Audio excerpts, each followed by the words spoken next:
आइलो शरण में बनलो अभागल, हमरो के भाग जगा दिया है मों।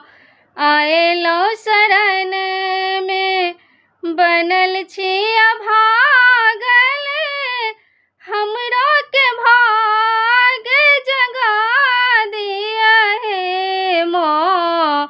आइलो शरण में किया कहे काली मैया, किया जगदम्बे, किया कहे दुर्गा मैया, किया कहे अम्बे, किया कहे काली मैया, किया जगदम्बे, किया कहे दुर्गा मैया, किया कहे अम्बे।